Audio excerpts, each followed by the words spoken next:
Are you struggling for consistency in your sim racing? Does your iRating look like a roller coaster? If so, we have good news for you. The way to get more consistent is to first understand what you're doing differently than the professionals. And VRS is the answer. With our competitive subscription, you will have the telemetry, setups, tutorials, and everything else you need to fully analyze your driving. Our data packs and the ability to compare your driving with the best in the world will show you exactly where to adjust your inputs, change your driving line, and shave seconds off of your lap times. And our powerful and precise Direct Force Pro wheelbase and precision pedals are being used by some of the world's best drivers. All these champions agree that VRS hardware is not just the best on the market, it's also priced well below the competition. So if you're looking to upgrade to direct drive and the best pedals in sim racing, VRS is your answer. If you want to get better, get faster, and make it happen sooner rather than later, you owe it to yourself to find out why so many people are switching to VRS. You'll be so glad that you did. Visit www.virtualracingschool.com and learn why the best use VRS.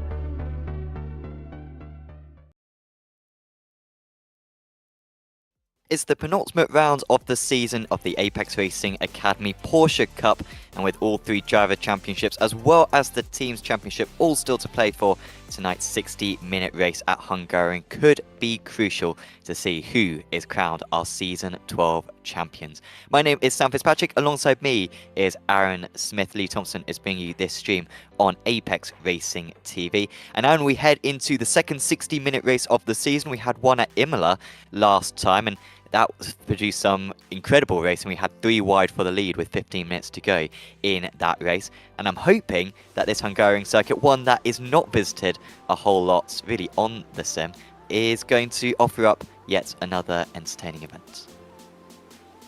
I think we mentioned it last week, the Hungaroring really doesn't get used at all. It was sort of popular when it came out initially, but it's really, and I do mean really badly tailed off over the last year or two. Unfortunately, I mean, even though I'm not the biggest fan of this track, it definitely deserves to be used a lot more, especially considering that there are some tracks that get used a lot more than this that are a lot worse. So, a bit unfortunate, but here we are nonetheless, and a 60-minute race should be a good one. The drivers, of course, don't have too much experience doing these longer form races in this Porsche Cup car, and that's one way to come out of the pits, I believe. Who's that just came out? The 1, 2, 3. That's Pascal Costa wiggling his way out of the pit exit as the pros now begin their qualifying laps. And I think you briefly talked about the championship, and well, unfortunately, it kind of looks like a dead set in the pros. Zavadil has been nigh on untouchable this season. Let's be honest, he's been absolutely on form and definitely the driver to beat. Goddesad performed very, very well last time out at the Indy Road Course, but he is still, you can see there, 150 points off. It is just insane what the 124 has been able to do this season, and I think you'll agree, Sam, it's definitely one hand on the trophy for him. Yeah, he has got a bad drop score, so if he does have a bad round, then that will definitely bring it back into play. But yeah, as long as he can have a good round here, then he will be very nearly to the title. And he will be the first double Apex Racing Academy Porsche Cup Pro champion ever. He's won 1 title, Hammer's won 1 title, but 10 other drivers, or 9 other drivers, have won 1 title.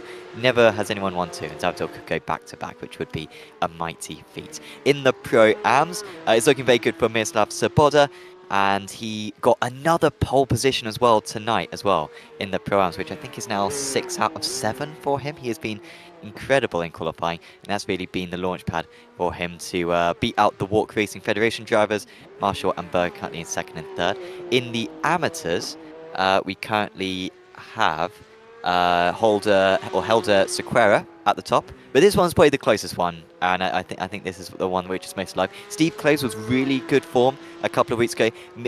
Michael Velasquez has missed a round or two, and that's really affected his score. So, dare I say, whilst they're a little bit further back than fourth, they could still mount a charge on Sequeira and Greaves by the end.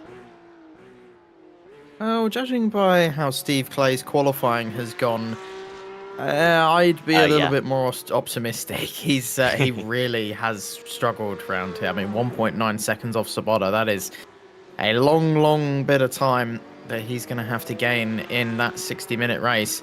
And yeah, they don't have to worry about any heat formats or trying to get to a final or anything. It's just pure strategy. And I don't think we've touched upon this yet. A potential of rain as well. There's some if I can say the word, precipitation in the air today.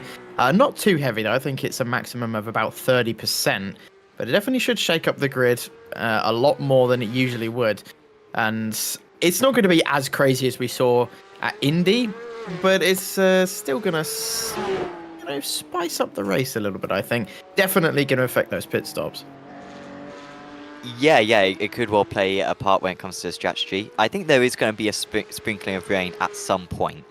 We're up to 32% chance of rain in about like an hour in sim, but remember there is also 10 minutes, which is advanced between qualifying and the race. Then you throw in the gridding as well later on, so like it's sort of surprising how far into the session you get in iRacing. So yeah, there could be some rain. Could definitely be some rain. Will it be enough to really affect anyone's grip levels?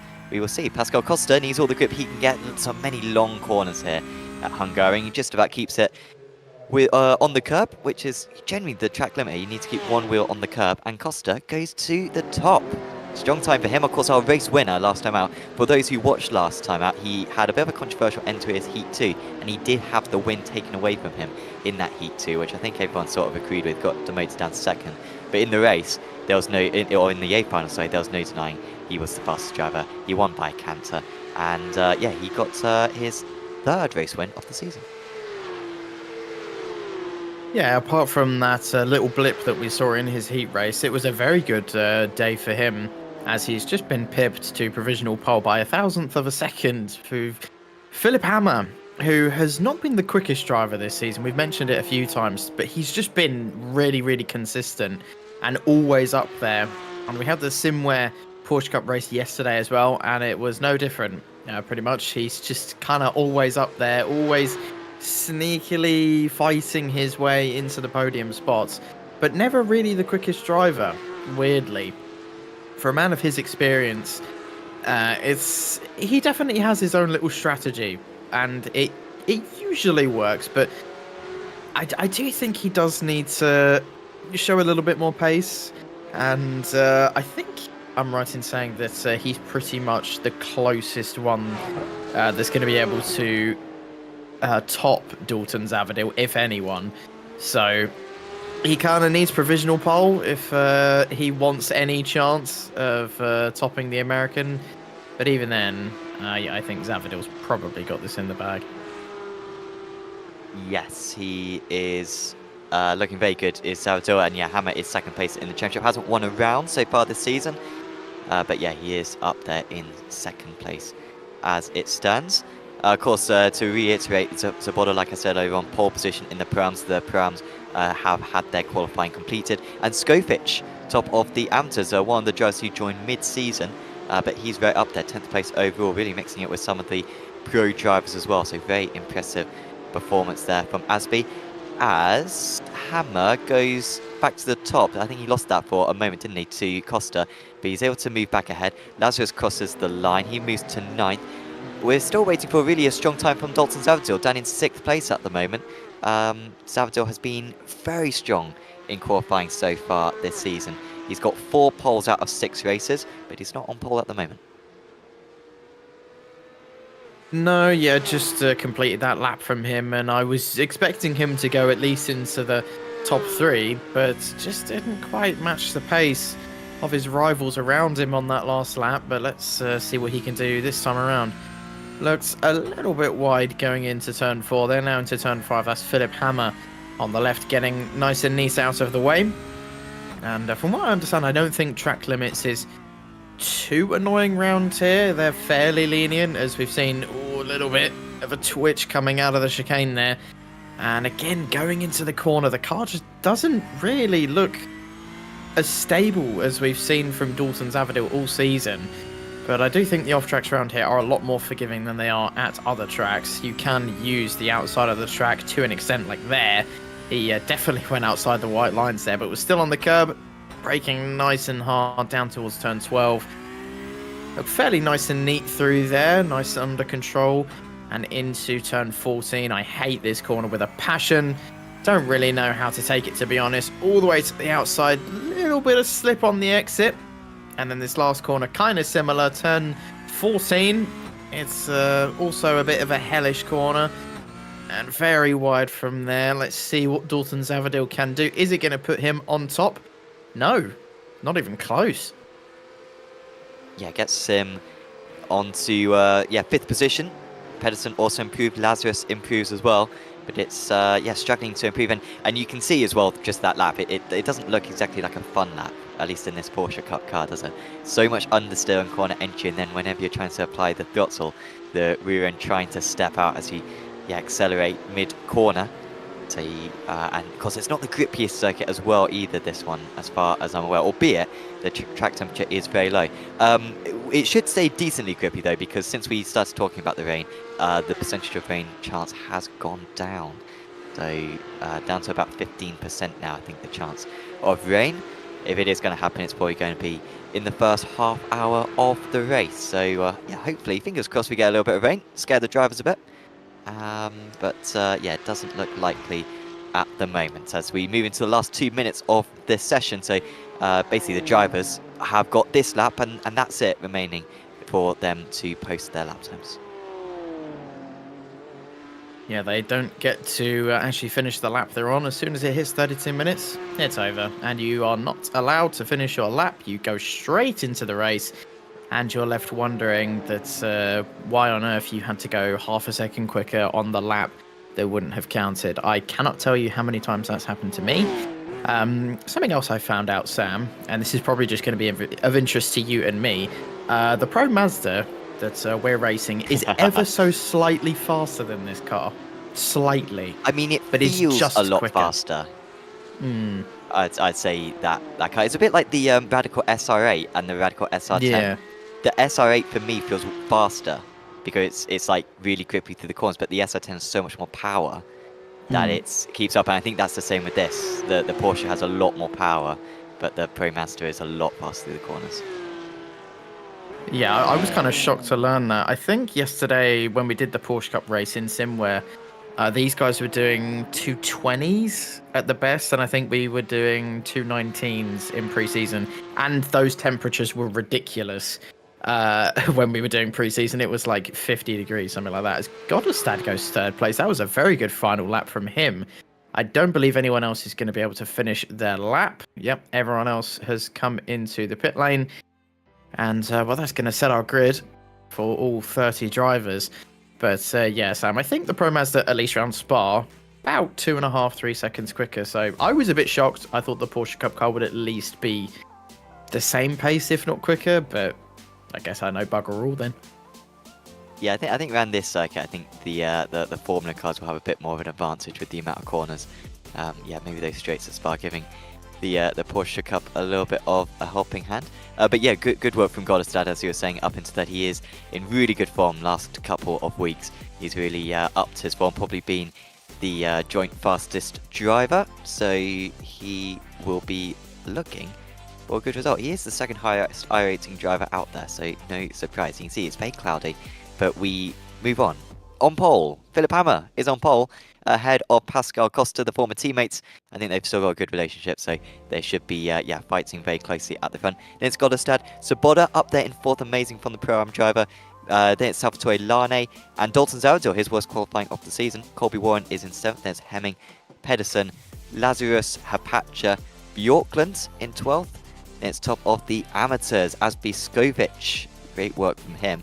It's Pisco, Andrews, Sequeira, Marshall Strand, Grieveson, Edwards, Velasquez, Kokok, Verm, Breivik, Crawford, Tyler, Stoll, Clays, Hatcher and Vadal. I've only just noticed there's no Despotakis around today, who of course won our other hour-long race back at Imola earlier on in the season, so no Greek representation tonight.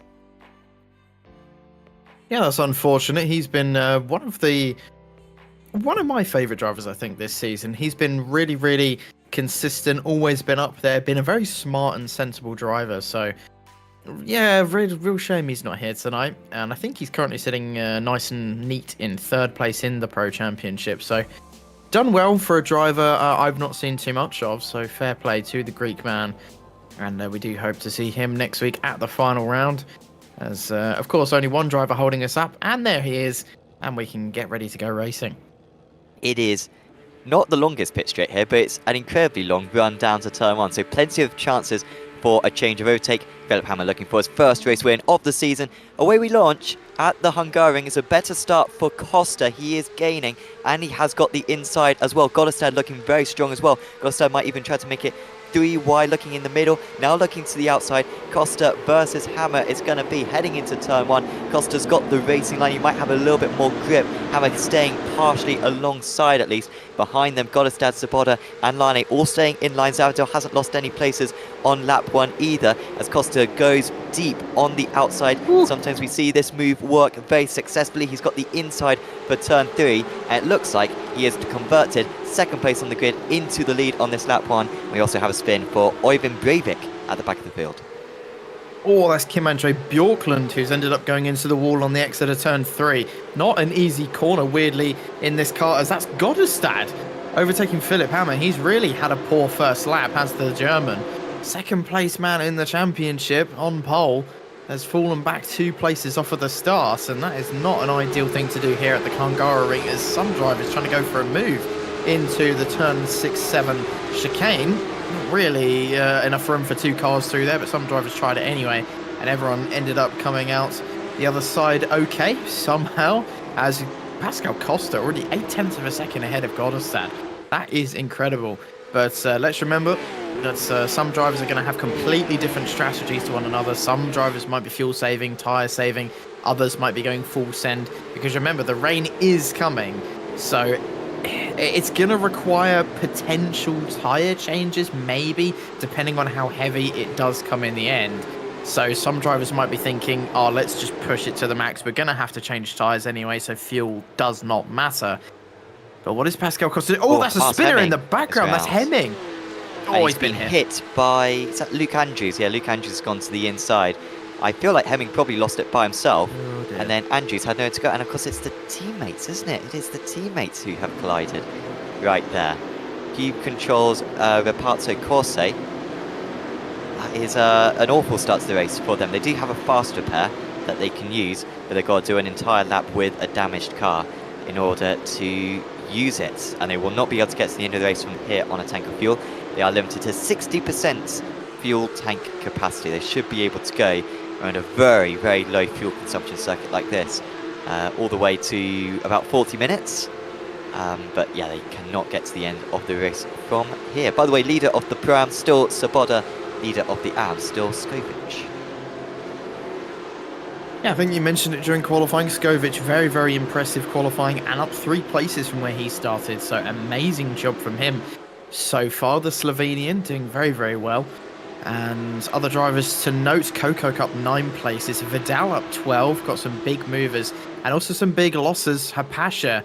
I don't think Hapasha has had one good first lap this season. Every single time I always see him do decently in qualifying and then fall all the way to the back of the grid. I don't know. I feel like he's always the one who gets through in the B final, right? I think yeah, you're absolutely right in terms of he has a bad heat and then he's the one who like recovers it in the B final. So yeah, that is the story of his season. So here's a look back at lap 1, and it was very clean into turn 1. To be fair, we do sometimes see collisions here, but that was just a little bit of a tap. That was the 117 of George Tyler, so it was a bad start for all the cube controls with Parte Costa cars. They all had a spin or a crash at some point in that first lap. Kane Crawford was involved in something, maybe a bit scared by the driver on the outside, went to the inside, but then it was after that, into turn 3, that Apachenko had the incident. Actually, Crawford got worse for him after the initial instance, and he hit the wall, but he is still running, didn't have to take a pit stop. In fact, no one's had to take a pit stop. Miles Hemming, despite having a big crash, did not have to take a pit stop, so everyone's still in a train, as Clays was another one who lost it all by himself. Yeah, the rear tyres really don't seem like they want to be agreeing at all round here. They do seem to be... Oh, there was a tap. Oh, yeah. There was 2 taps. Yeah, honestly, from when we watched it at first, it kind of looked like he lost it by himself, but yeah, it was complete Corby contact Warren there. who hit him. Ooh, okay, interesting. And wonder if that might potentially be looked after at the end of the race. The stewards might have a cheeky gander at that, as Pascal Costa, after an amazing opening lap, has now started to fall back into the clutches of his fellow rivals. Goddestad is right up his chuff and gaining ever more. It was what, 9/10 at one point, and now it's under half a second. So we could potentially see a change for the lead within the next few laps, depending on how aggressive Goddestad is feeling, depending on how defensive Costa is feeling. So is Costa saving fuel? Is Goddestad going on the attack and potentially using the rain later on to his advantage? The only annoying thing about this track is the slipstream. It's non-existent, basically. You've got the main straight, as you saw there. Goddestad gained a 10th, maybe, but that's kind of what you're going to get. You're not going to gain any more than that. Compared to Spa, what me and Nathan were doing yesterday, where they were gaining half a second coming out of turn 1 all the way up to Lecombe, so it's the exact opposite. Track position is very much favourable here, as Savadil with an aggressive move on Salvatore Lane, but it ended up working in his favour round the outside into turn 3. Brave and bold, but Savadil needs to do it after a bit of a poor qualifying, and he's now up to 5th. Yeah, and interesting on that last lap, these guys actually matched the leaders, so they're not losing a whole lot of time. I don't know if it was a mistake from Costa that last time round, but yeah, Zavdil, he may not have had the qualifying pace, seemingly he has got a bit more race pace, and he'll be looking for another race victory. If he can beat Hammer today, then I think mathematically that might be the championship completely sewn up. I'm not entirely sure. We won't confirm anything at the end of today, but certainly Sabota and Zavdil looking very good in the Pro and the Pro-Am championships respectively. There was an issue early on this lap for, was it Andrew? I think it was Luke. No, it was Jamie Edwards, I think. So I had an issue earlier on this lap. So he's down into 23rd place, means that Helder Sequeira is in a comfortable 2nd place out of the AMs now.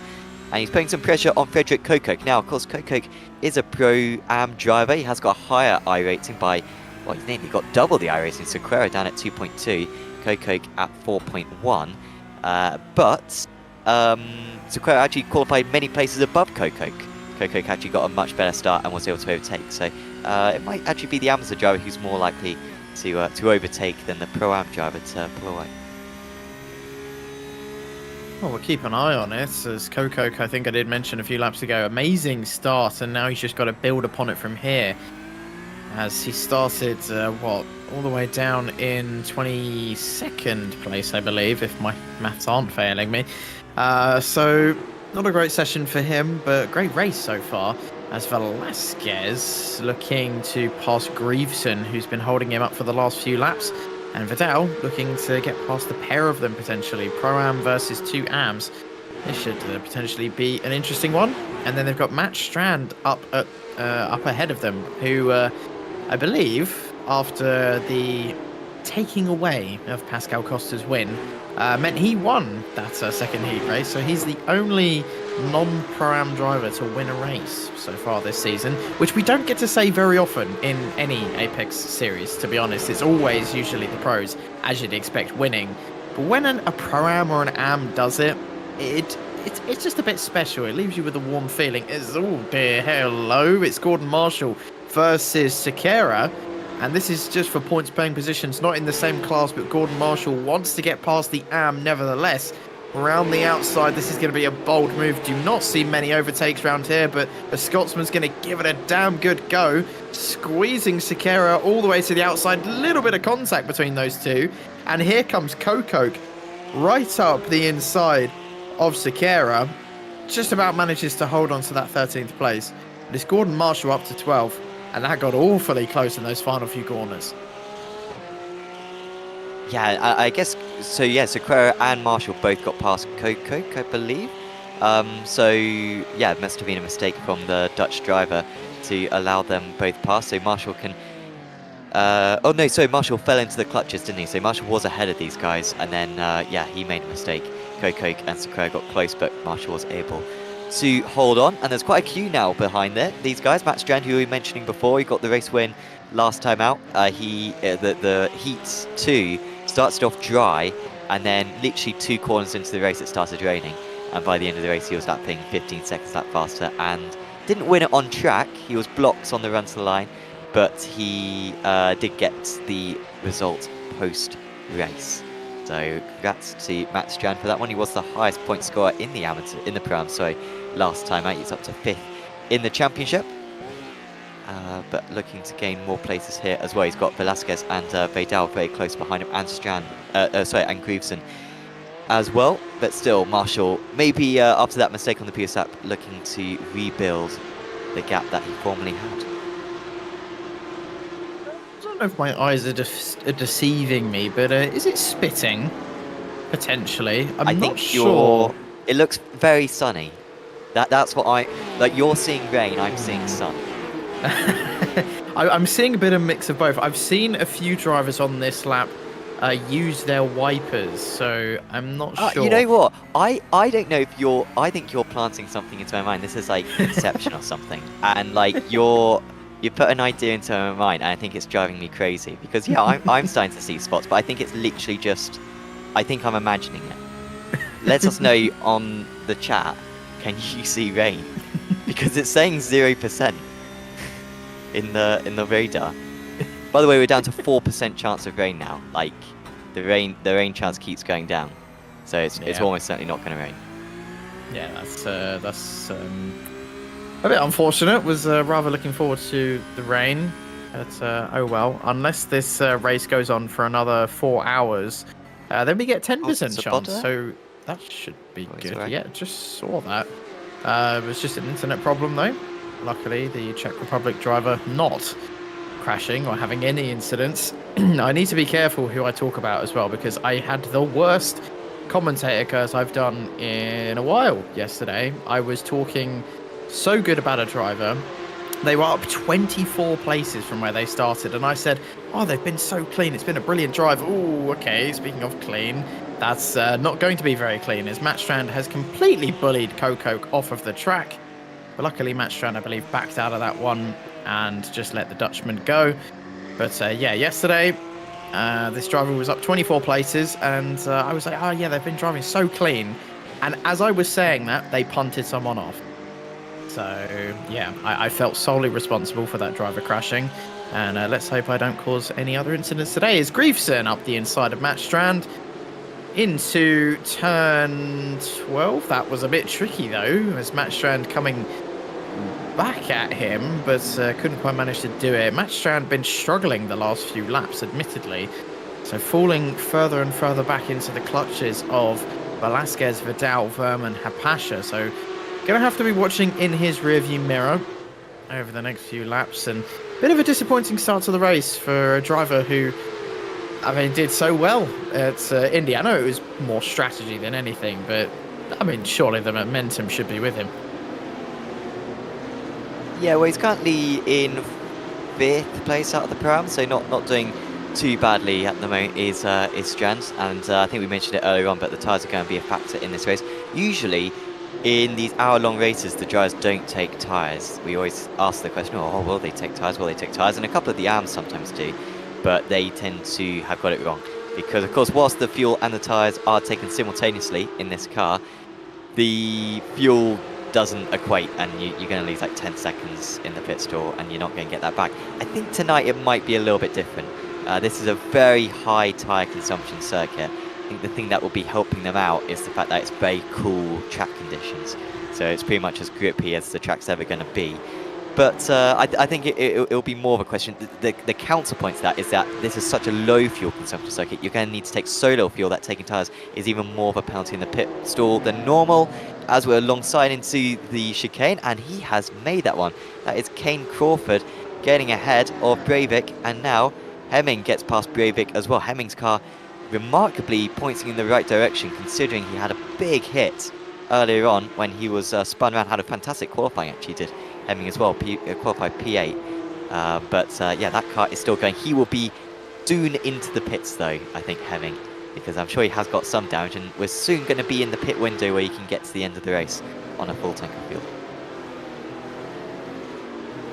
Yeah, like you said, the tyre consumption around here is just, oh dear. For anyone who has driven this track, you know, it's awful. And the one thing that I think makes me not like Hungaroring so much is the fact that it's usually quite a draggy race, and that's the best way I can describe it. It feels like it's going on longer than it actually is.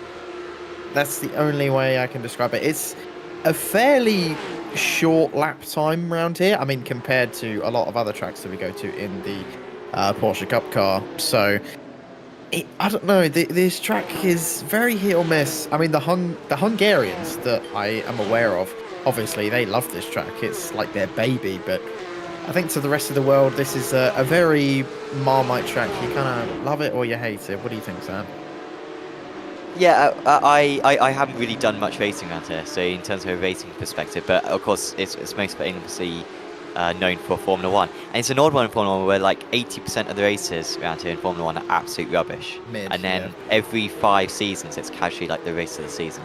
It's a very strange one, but like a little bit of rain around here.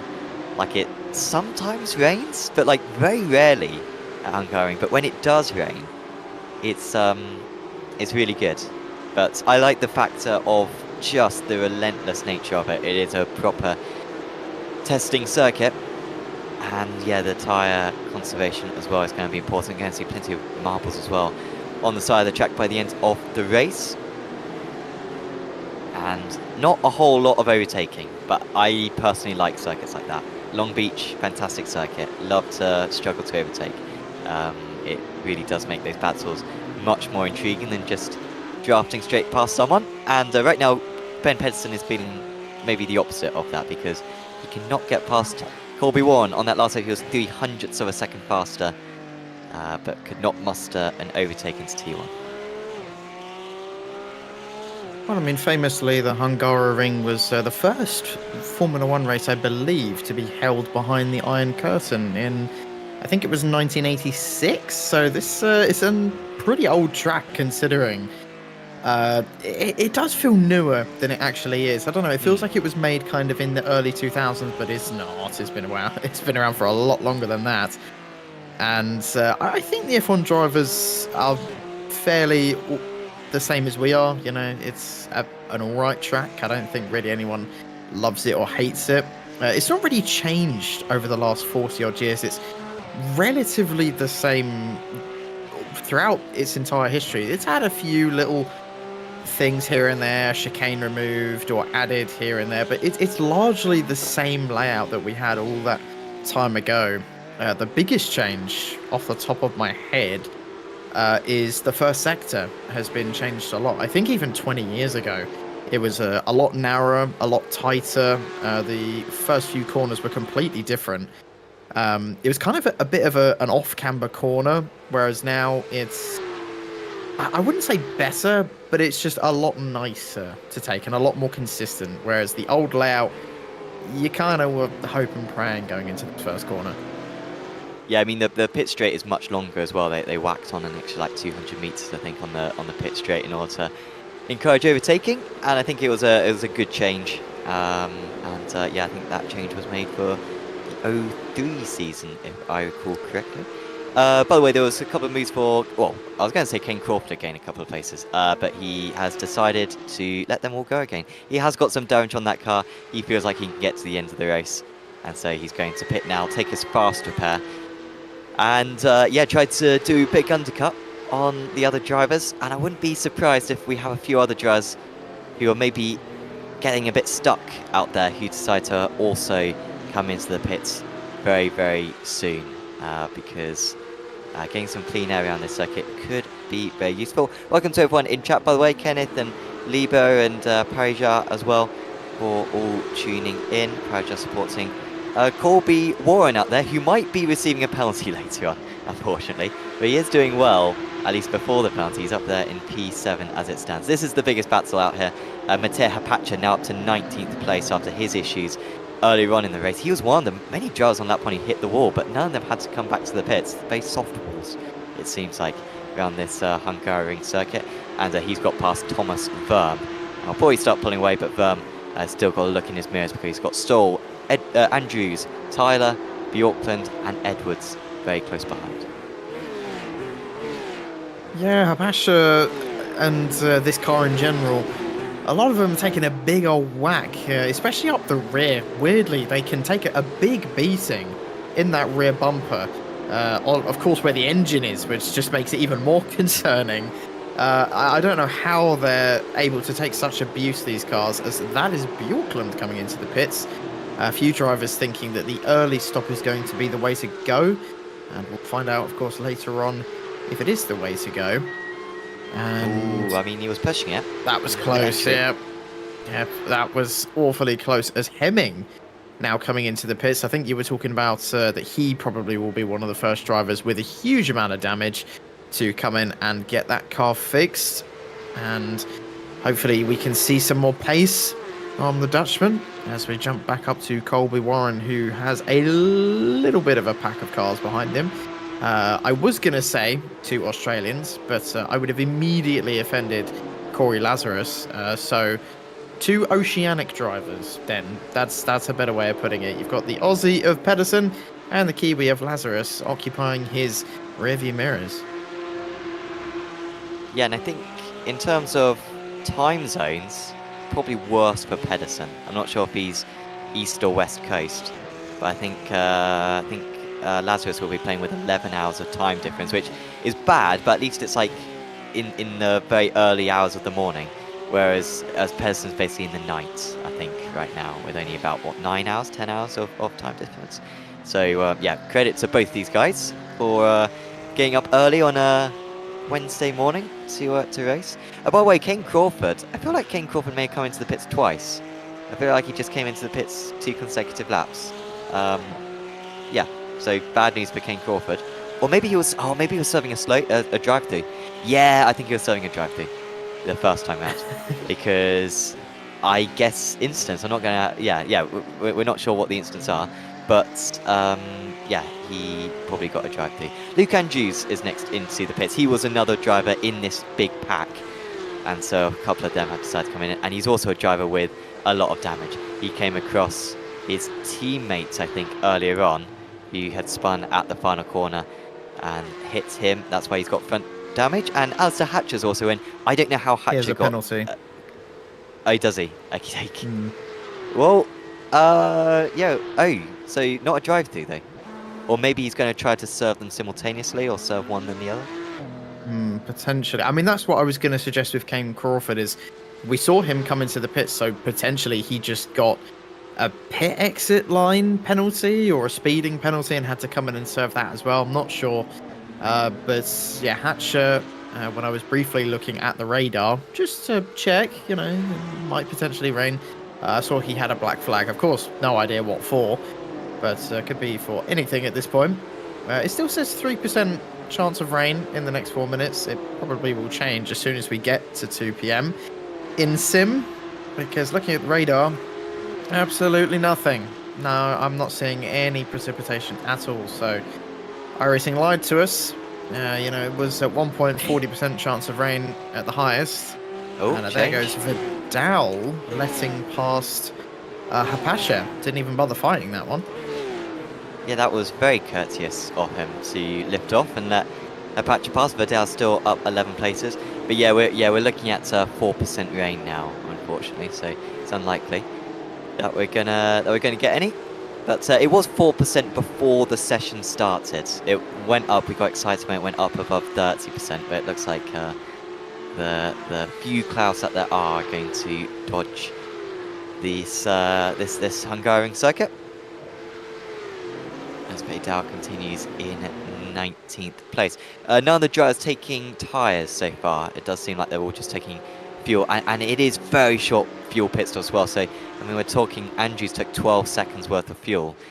Taking tyres would be something like 24 seconds. So, when we've done these races in the past, you're maybe going to lose like 8 seconds. Around here, you're going to lose 12 seconds once again because you take so little fuel in this car around this circuit.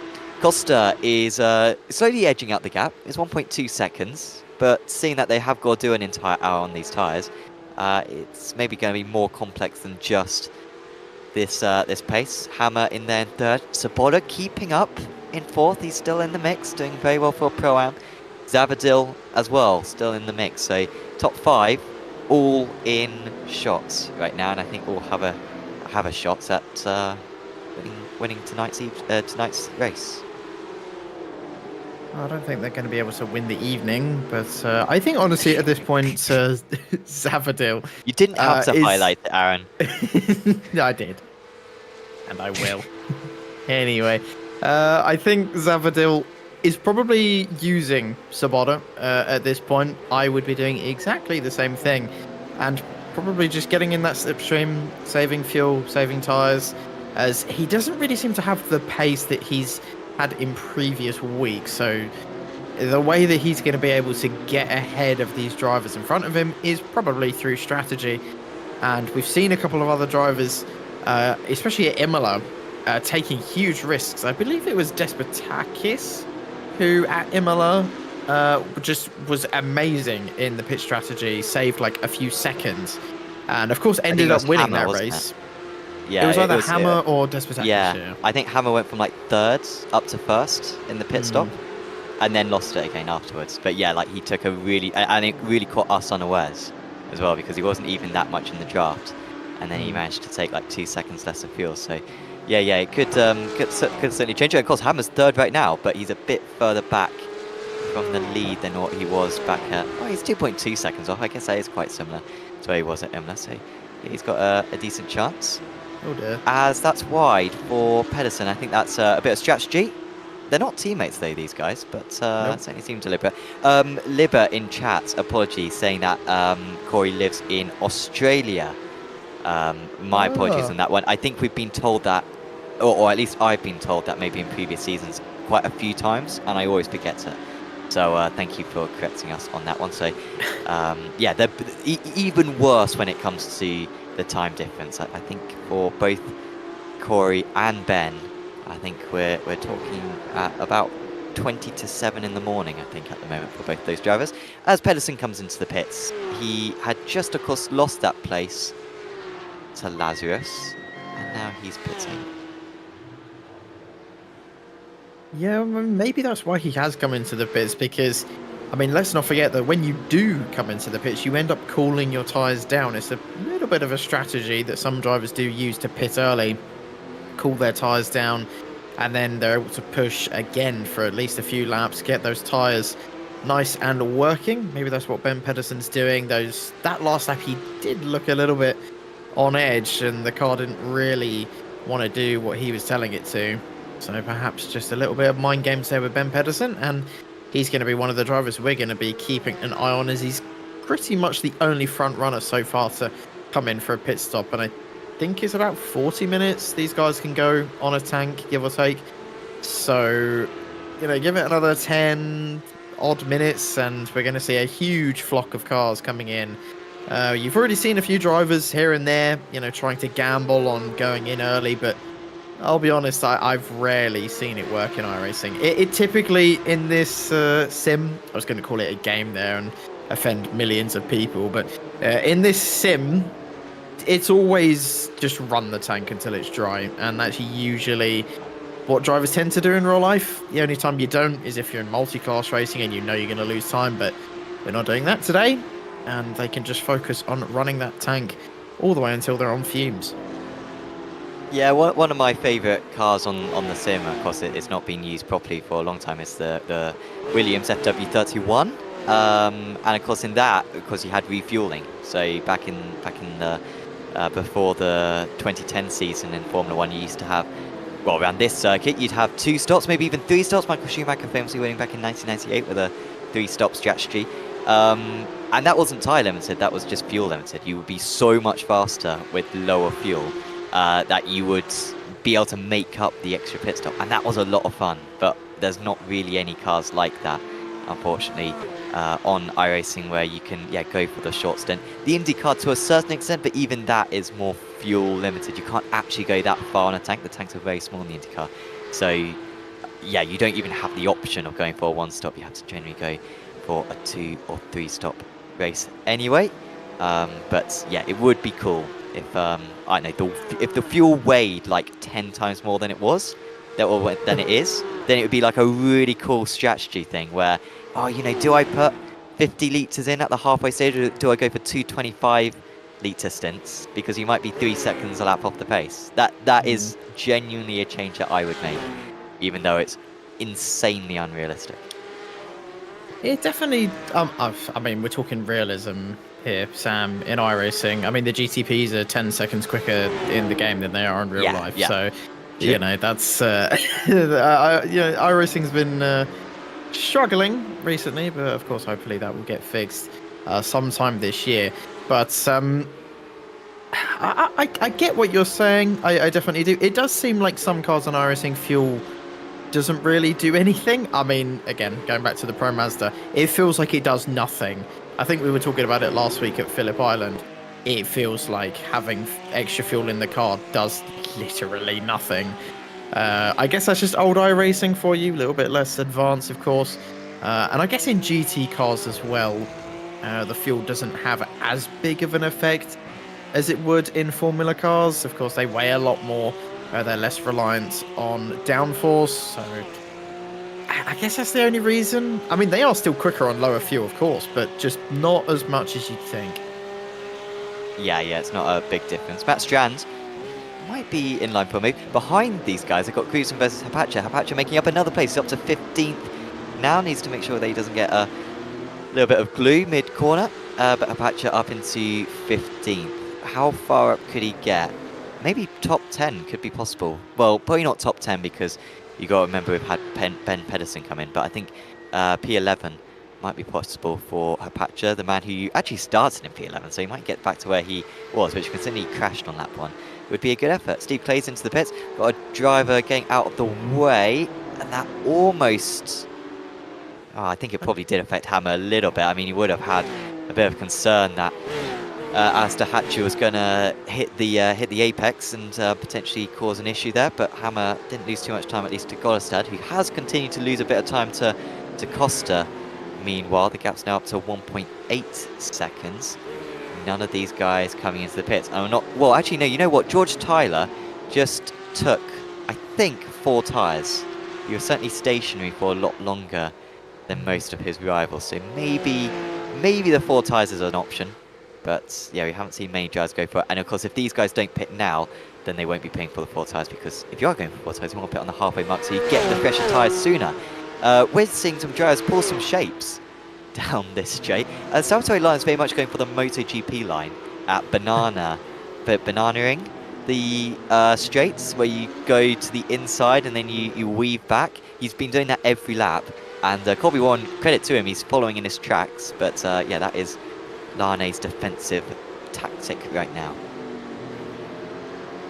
Which kind of confusing why, considering he's not really under that much of a threat from Colby Warren at the moment. He's close, but not really close enough to have a move. But speaking of close, hello, Zaboda and Zavadil getting extremely close to one another. And Zaboda, I believe, has a lapped car in front of him, so this potentially could make this a little bit interesting and potentially annoying for the Czech Republic driver. Is it going to be a case of Zabota getting stuck behind. At least for now, it does seem that way. Is Zavadil going to sense an opportunity here?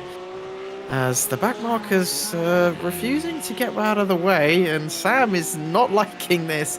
And the backmarker goes very wide there. I can feel the tensions. Zabota, as a driver, laid on the brakes from Zavadil. Probably heart and mouth moment there for the American. Got extremely close to the back of the Pro-Am, but just about avoided him. And that was a little bit of an opportunity. But That was I mean, if he Crawford there, who might be investigated post-race. yes, so and Ken he may have Crawford had a might couple be in of other trouble. infractions as well for other stuff as well so far in this race. So the rule is that once the driver behind gets within half a second, you have to let the driver behind pass within 2 straights. In Crawford's defence, there's not really much of a straight in that section of the circuit, but I think there was an opportunity, and even when they did get alongside, he wasn't exactly waving them by. Skovic is into the pits. What a great performance it has been from Asby so far in this race.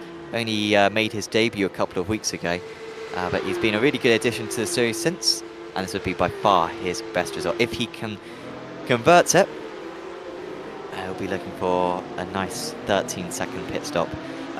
Strand being overtaken by Hapacha, so Hapacha now up to P12, albeit of course there have been a couple of pit stops, he'll lose a couple of those places at least. Oh no, Skovic took tyres, I think, so Skovic stationary for 23 seconds. Might not necessarily be the worst strategy in the world, but it's certainly not the popular strategy, and he's lost track position now to Kokok. Well, I mean, some would say it's not a very good strategy. I mean, he was stationary for an extra 11 seconds, which in racing terms is a lot. That is a lot of time to catch up. I don't think fresh tyres are going to be worth that much time. And bear in mind that track position is favourable here. The slipstream isn't that powerful. I think we discussed it earlier. It's only about a 10th going down the main straight. You can see why, you know, Zavadil has been stuck behind Zabota for the last, 18, 17 laps, and I haven't really sensed an opportunity that he's going to be able to get past once. So, I mean, there was that back marker on the previous lap, but that's the closest he's been. And even now, it's fairly close, but just not close enough. He's going to have to come out that last corner about 2 tenths behind Zabota if he wants a chance to get him into this first corner, or hope and pray that Zabota makes a mistake or has a bad pit stop in a few minutes' time. And I think Zavadil is playing the patient game right now. I don't think he's attacking on purpose. I think he's just saving fuel, saving tyres, and at the end of the race, we're going to see Zavadil, dare I say, maybe fighting for a podium. Maybe a bit of an optimistic prediction, but it could happen. Pedersen is very close to Verm. Of course, Pedersen's already pitted in this race. He is the highest runner of the drivers who have pitted, and he's not lost too much time there negotiating the German driver. Of course, there would be the possibility for Zavadil to come into the pits now, but by my rough calculations, he'd come out around sort of Hapacha, Strand, Grieveson, Velasquez, Vidal, that sort of range. So I think that would be quite risky for him to come into the pits, because he might be in amongst those drivers. Maybe he'd just be ahead of Hapacha, actually, just judging by the gap to Pedersen. Pedersen is only 10 seconds behind Hapacha. I feel like Pedersen was more than that behind Zavadil when he came into the pits earlier on. But yeah, it would be risky for Zavadil to come back out into traffic. And of course, he'd have extra fuel with no fresher tyres. So would be not a risk that he's willing to take at the moment. Of course, thanks to our title sponsor for this series, Apex Racing Academy. Do check out the link in the description below in order to get yourself a bronze, silver or gold subscription to Apex Racing Academy. Of course, designing data packs for this Porsche Cup car, designed by Luke McCohen, who of course is doing very well in Pesca at the moment, as well as doing very well in Porsche GB, one of the best Porsche Cup drivers in all of the world. Is Luke McCohen. You can get his setups as well as his track guides and everything else that comes with a Apex Racing Academy data pack, including group coaching sessions as well, which are probably the absolute most efficient way to get faster on iRacing. So do check out apexracingac.com in order to get faster in this Porsche Cup car or single seaters or GTs or rallycross cars or anything on iRacing. Yeah, it's always fun having your ego bruised when a professional driver tells you you're terrible and you're doing everything wrong. And I honestly think that's actually a genuinely good thing for a lot of drivers, is having their ego bruised. I was really hurt on Sunday when I was taking part in Porsche GP against Luke, and I was slow. I was, and I mean, Aaron, you saw me take pole last week in Formula One, and at that point I'm like, oh, you know what, I'm not bad at this. And then I turn up on Sunday, and out of 27 cars, I'm clearly the 27th fastest, and it's demoralizing. And it's a really good sort of bringing yourself back down to earth. I think it's important as sim racers, unless you are sort of PESC level, and even then, you got to realize that there are many issues with your driving, and there are lots of places where you can pick up time. And those group coaching sessions, honestly, are really good ways, because Luke can identify where you're losing the time, because it's not all mystical lap time. We joke about aliens and stuff, but it does all add up, and there are techniques that you can do to get faster. And Luke's knowledgeable than ever to identify where you are losing time. Well, I mean, either PESC is just nuts, or Formula One is terrible. And I know for a fact Formula One isn't, because, I mean, some of the drivers in there are absolutely nuts. I mean, the race we did at Phillip Island, I have never experienced anything like that in my life. And Okayama tomorrow is going to be just... that's... I'm not looking forward to it, honestly. But we'll see tomorrow where we both end up, I guess. Yes, we will see. So, sorry, Lane, falling into the clutches a bit now of Corby Warren. I feel like Lane was a little bit further ahead before, but got down to half a second. He's 6 seconds off Dalton Zavadil as well. And what was that? Not again? Oh, okay, yeah. I was thinking, I can't remember a Lane Warren rivalry this season. I'm sure they have that sort of bit, but no. Ooh. Yeah, here is the back marker of Kane Crawford, who is out of position, of course. He has taken a pit stop already. He was one of the first drivers to take a pit stop, but he needs to be getting out of the way here. These are straights, and he's not lifting off. Okay, to be fair, he's done all right there. Yeah, it is really difficult getting a back marker through that middle section as a back marker and as the driver trying to get past it. It's awkward because where do you let them pass? I guess the best place is on the outside of turn 8, but that's the only place, because the track is a bit too narrow, and if you go wide, you're going to end up on the outside of the curb, which is where drivers want to put their car. It's just very awkward. But pretty much as soon as you get onto the turn 11 straight, you kind of need to let the drivers pass. So Lane probably a little bit frustrated that Kane didn't move out of the way quicker, but it's not really affected him too much. Still sitting fine and dandy in 6th place, and Warren's still behind.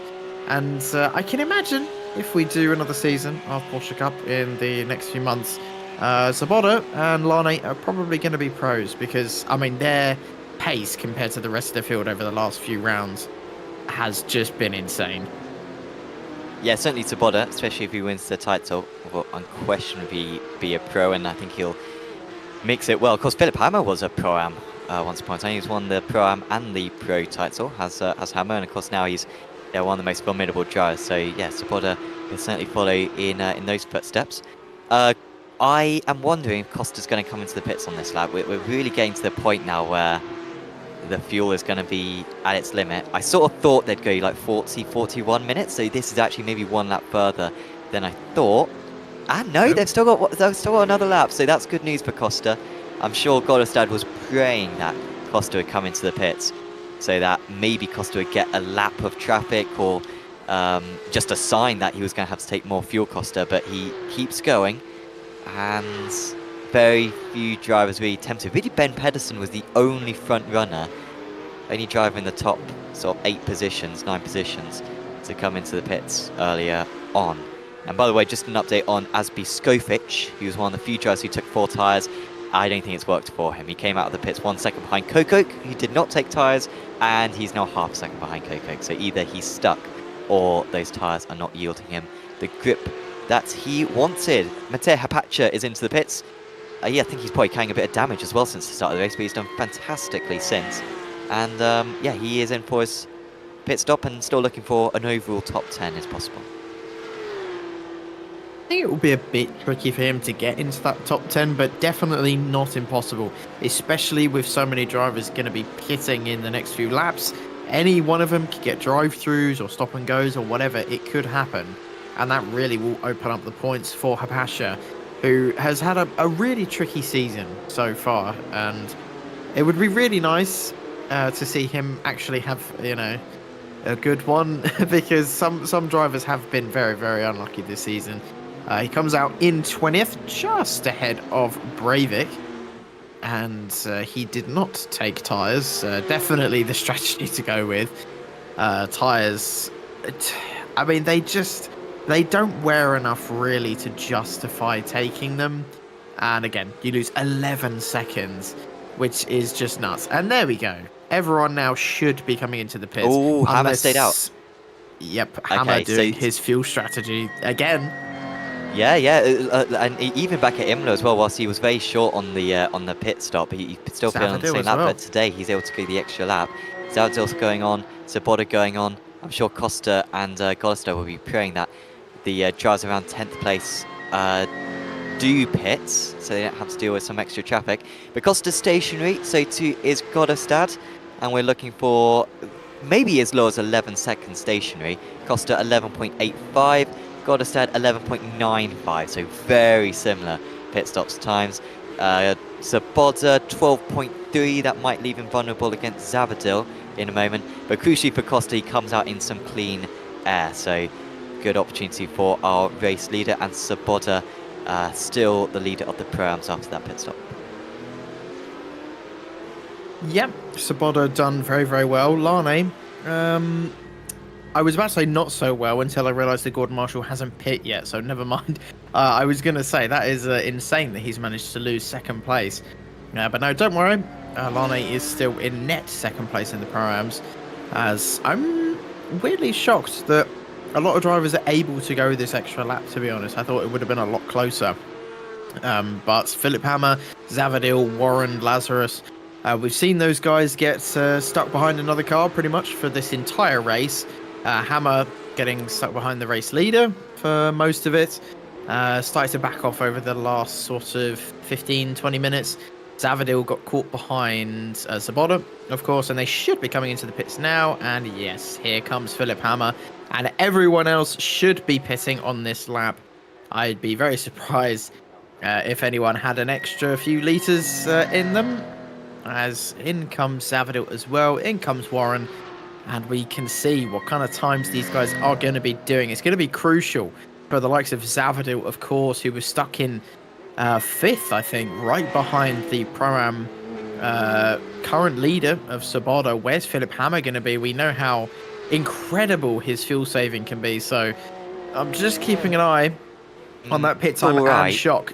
It's 10.8 seconds. What do you mean it's all right? It's the best one we've seen. Zavadil was quicker. Never mind. Well, it's enough for second. I was thinking, you know, it would have to be like 8.5 to be in the lead, but it's enough for second place. Philip Hammer's pulled that one off. He's got ahead of Godestad. He was 1.2 seconds faster on the pit stall, was Hammer, compared to Godestad. But yeah, as you say, Zavadil was even faster, 10.1, and he is ahead of Svoboda. So he's got that one done, and actually quite a decent margin as well, about 2 seconds ahead. Further back, Lane just about stayed ahead of Warren. Marshall did do the extra lap. How's Marshall done that? I want Marshall to go to the end of the race here. I mean, come on, there's only 12 more minutes to go. Strand is back out of the pits. He's going to be behind Kokok, behind Skovic, but ahead of Grieveson. Skovic getting stuck behind Kokok, you can see there. And it means that Sequeira is now the leader of the amateur drivers. Sequeira, who did not take tyres, saved 13 seconds on pit stall compared to Skovic, who has been stuck behind Kokok ever since his pit stop. Oh, that's a lock-up, though, for Hapacha, who's undone some of his very strong work recently. Hapacha's very slow now. I don't looks as though they've put wets on that car or something, because he's really struggling. He did pit a few laps ago, and he's all over the place, maybe overheating the tyres, and he's having to go very defensive. This could be Skopic's opportunity to get underneath. Here comes Skopic. They're going into the chicane now. Skopic just bombs down the inside here. There's not really going to be anything that the 206 can do. He leaves a little bit of space. He leaves, yeah, just about enough space, I think, there. Kokok had to go across the curve, might have a slowdown from that, and Skopic finally gets past Kokok, but he's lost about 15 minutes of race time, stuck behind the Dutch driver. I was just about to say the exact same thing. I'm surprised he's not got a slowdown from that. It looked like he completely jumped the curb there, but managed to get away with it, as Gordon Marshall does come into the pits. I don't know how on earth he's managed to go an extra lap, to be honest. That is incredible from the Scotsman, and we can see how much time he's able to get. 9.4 second pit stop, by far the quickest pit stop we've had today, and really, really good on fuel he has been, and that really should confirm a third place finish for him in the Pro-Am. So, I mean, apart from Sabota and Marshall, Sabota and Lane, sorry, being just out of this world in terms of pace in the Pro-Ams, Marshall is kind of where the Pro-Am should be, you know. He's done very, very well. Amazing pit stop time. Amazing pit stop time from Sekera as well, 10.5. Quicker than most of the pros, to be honest. The only pro really I'm seeing that's beaten him are the likes of Zavadil and Pedersen. But everyone else is kind of in the 11-12 second margin. So very well done to both Marshall and Sekera, with a very, very good pit stop times and strategy. Yeah, really, really good work from those guys. Tobias Stoll is battling with Jamie Edwards. Andrews, sorry. No, it's not even that, is it? It's Luke Andrews. He is behind now. It's Jamie Edwards who is 7 seconds behind, albeit is catching these guys by quite a lot of pace. 2 retirements in this race. Alistair Hatcher has headed back to the to the pits, so that's a shame for him. And also Steve Clays retired about 5 laps ago, so both fairly recent. But of course Clays may well lose 3rd place in the Amateur Championship because of that. Out in the lead, Costa 2 seconds ahead of Hammer, and very little looks like can be in his way. He was extended his lead by 3/10 on that last lap, and looks like Hammer will be second best once again, and it will be Costa's 4th race win of the season. Out of 7 rounds, and you might be thinking, well, why is he not leading the championship? Well, the reason why he's not leading the championship is because he missed 2 rounds. So out of the, yeah, that is incredible, isn't it? Out of the 5 rounds he's done this season, Costa, it will be his 4th race win. That is pretty nuts from the Portuguese driver. This is so frustrating to see as a spectator sometimes, as you see a driver coming in late and you know that it's just not mathematically possible for them to win, but they go on to dominate the season regardless. And it's kind of just a show of hands, you know, if Pascal Costa decides to continue into the next season and potentially any of the other Porsche Cup series going on. There are many, you're not short of that. He's going to be very, very competitive. I can definitely tell you that for sure. And he's done a brilliant job today. I think you'd agree with me, Sam, that no one else has looked even close to him today. It's just no one. He got first into turn 1 and has just romped away. Yeah, that race start might be where the whole race was decided in the end, as this is very close between Lazarus and Pedersen. Was that a giving up of a position again? I feel like these guys have swapped places, or maybe it was a mistake. He seemed to be going quite wide, but yeah, it's now Lazarus. Apologies, yeah. Oh, sorry, this is with Warren, isn't it? Yeah, Warren barely ahead, but Lazarus might just be able to get underneath Warren with a slightly better exit. But turn 2, like we saw on lap 1, of course, for Costa, can be advantageous on the outside. That's not the case for Lazarus this time out. So yeah, it was just a mistake, from Warren into the penultimate corner, ran wide. Lazarus got underneath, but he couldn't get the move stuck. It is admittedly quite difficult to get a switchback done in this car just because of the nature you have to drive it. Switchbacks are far easier in higher downforce cars, but these just... Because you're kind of on the limit of traction anyway, it's just so difficult to get a nice launch out of a corner. And I'm not saying it's impossible, obviously, you can switch back someone, but it's just so much trickier because of the way you have to drive this car. And we haven't really seen too many of them this season, unless you see a driver make a mistake, then yeah, it's kind of a given at that point. As here is Coke in 15th, had a very up and down race so far, had a really good opening 20 minutes, and has had a really tricky last 20 minutes by the looks of it. And is in the midst of a train from 14th all the way back to about 20th, and is caught up in this battle, and currently 4th in Pro-Am, admittedly. Even though he's had a rough time, still in decent stead. Yeah, still doing pretty well. It does feel like he's been on the defence for the entire race. I don't feel like he's... Because he's fairly close to Skofich now. And to be fair, he's kept up with Skofich. So yeah, those extra... I mean, I assume Skofich took tyres. We didn't actually see him take tyres, but like his pit stop certainly corresponds with taking tyres.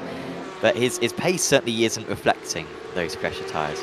Because even though he got past Coke, he has not been able to pull away ever since.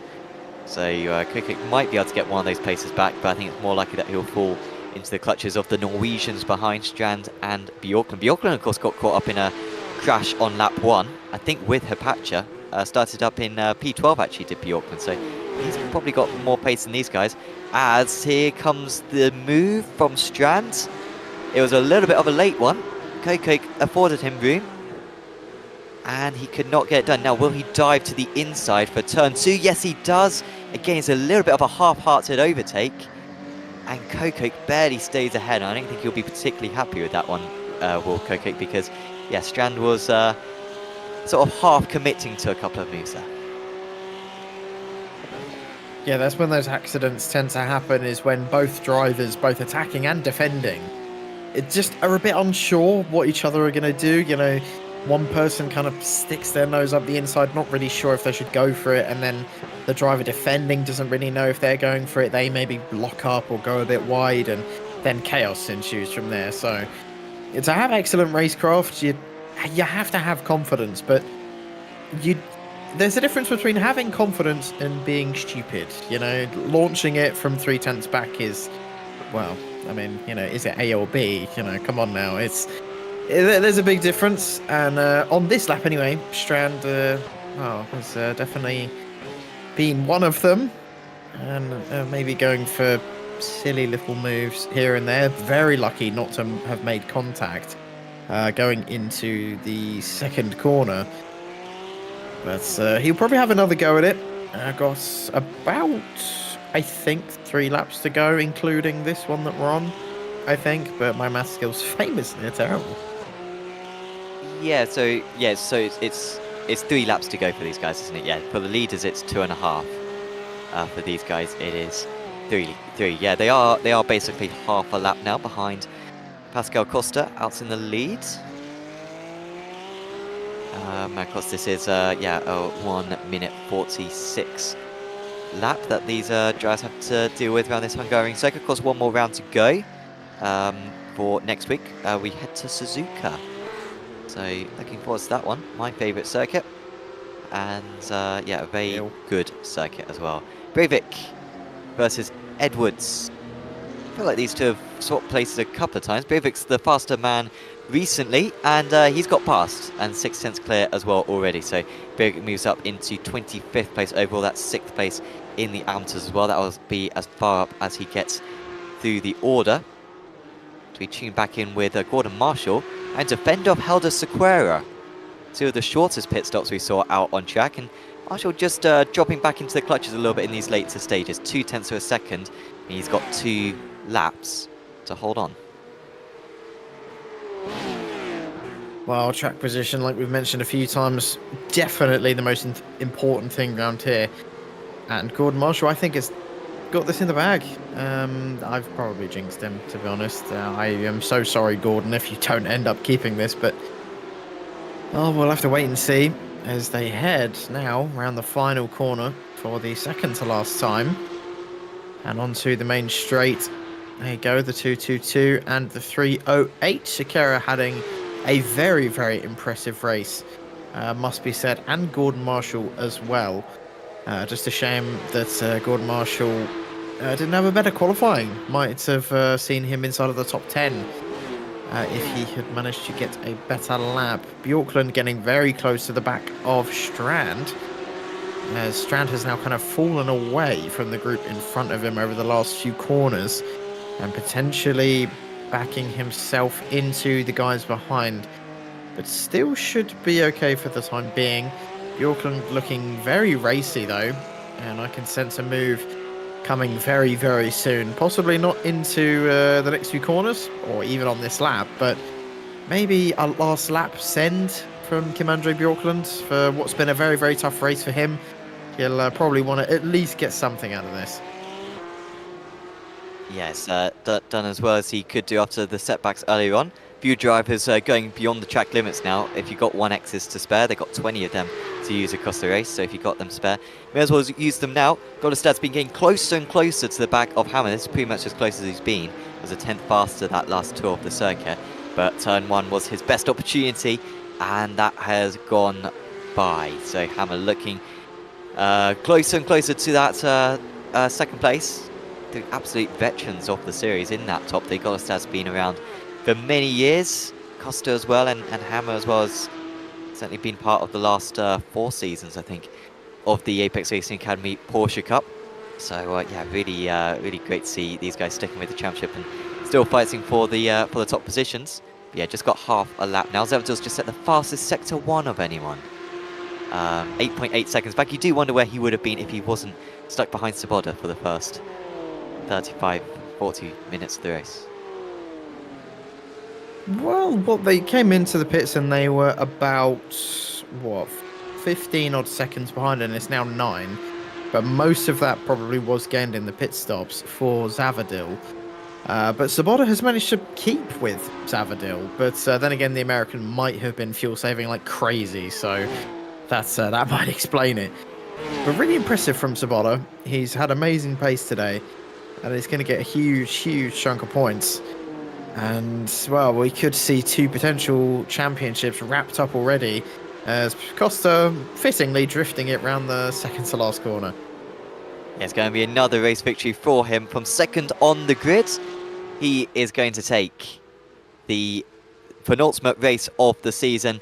It's a 60-minute race win for Pascal Costa. It is his 4th race win of the season, and he is rightfully delighted about it. Svoboda will win out of the Pro-Am drivers.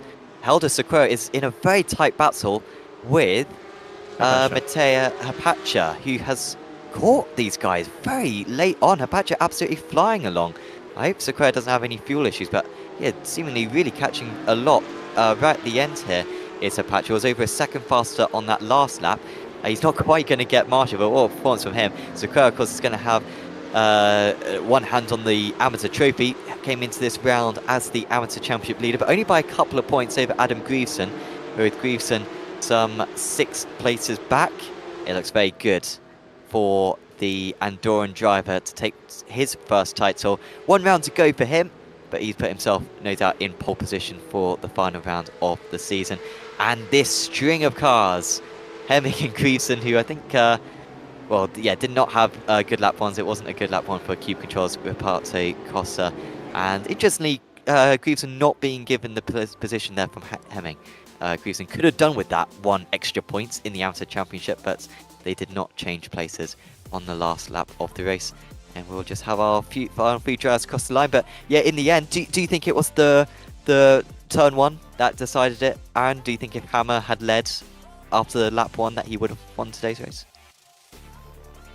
It's very difficult to tell, but I mean, Costa had amazing race pace, so maybe Philip Hammer might have been able to hold him off. It would have been very, very close, and perhaps Hammer would have had the advantage going into the pit stops anyway. So maybe if Philip had kept the lead into turn 1, the lead into turn 1, it would have been very, very close between those two. But I think once Pascal got in clean air, it was game over from that point. There are the results. It was 2 seconds for Costa. That was pretty much the gap that he had for the entire second half of the race. Costa came very close to Hammer in the end. Zavadil, yes, one step closer. Did lose points to Hammer today in the championship. I don't think it's mathematically impossible for Hammer to get back those points, but it's very, very unlikely. Sabola winning in the Pro-Ams and Sequeira winning in the Amateurs. Now, I don't see any drivers coming for an interview so far. They are very shy. Last night in the Apex Racing League prototype sponsored by Race Data AI, we had a fantastic haul of drivers, I think 5 interviews, which was a very fascinating fuel strategy race last night. But yeah, they are a bit shy. So we'll give them a bit of time, Aaron, and discuss our next track, Suzuka, the final round of the season. We're back to the heat format as well, because we don't know what the weather is going to be for that round. But yeah, I think, well, yeah, you know my opinions on that track. Yeah, I do. I'm very glad it's not on the Formula 1 calendar, and even then you didn't do very well in pre-season testing. So, well, I finished second there last year, so I'll take that and run with it. But I was nearly like a second quicker than you in pre-season, so yeah. For a track I'm not a huge fan of. I don't know. I feel like Suzuka's okay.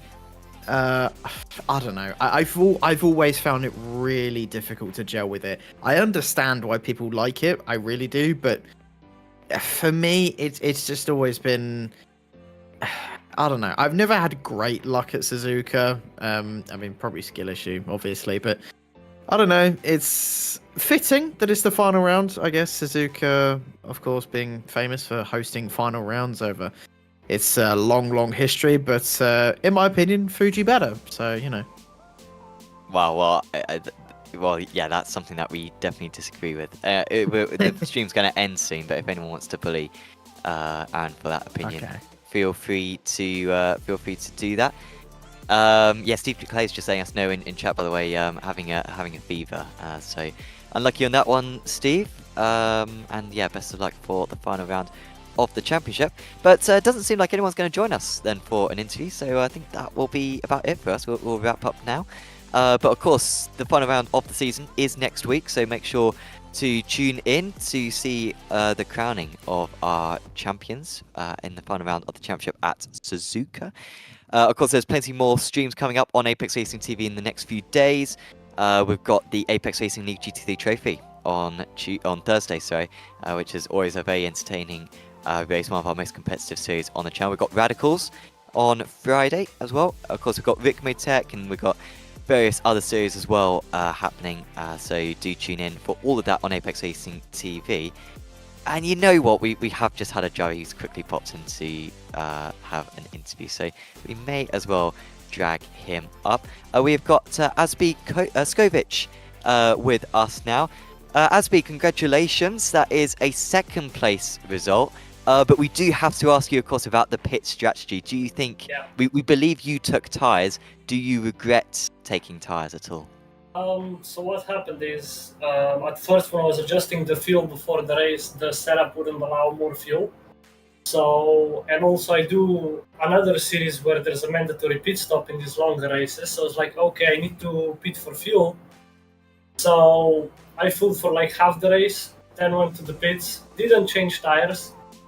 But I guess the fueling just took so long, and then when I got back out, I realized that no one else is pitting, and that I just threw away a couple of positions. So, yeah, mistake on my end. That makes a lot of sense. Yeah. So you did well in the end, actually, to get back past Frederick. That seemed like a really tight battle. Talk us how it was basically battling around here, because overtaking looked really tricky. Yeah, there's not a lot of overtaking opportunities, except like turn 1 and 2 corners before the end of the lap. But yeah, I didn't really want to send it down the inside in turn 1, since you can like easily lock up and just go straight, and you can also ruin someone else's race. So just wait for a good opportunity, and when it presented itself, I took it, passed him, and I'm quite surprised I actually got back to P2. I thought I would finish like 5 or something in classic. And how have the first few rounds of your Apex Racing Academy Porsche Cup sort of gone? Like, I think this is your 3rd event. How have you found the heat formats, and do you prefer these 60-minute races, these extended races, or the heat format races? I mean, the league itself is great.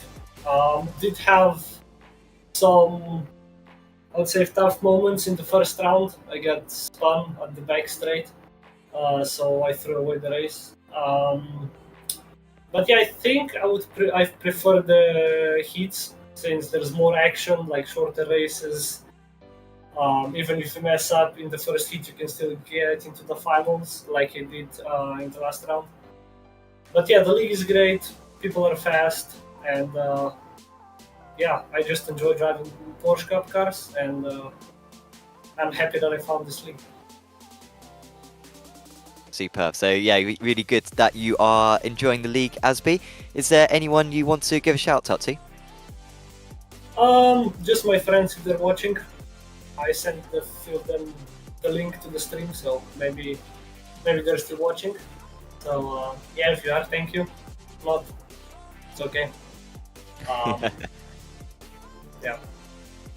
Awesome. Well, thanks for having a chat with us, and yeah, best of luck for the final round. Thank you.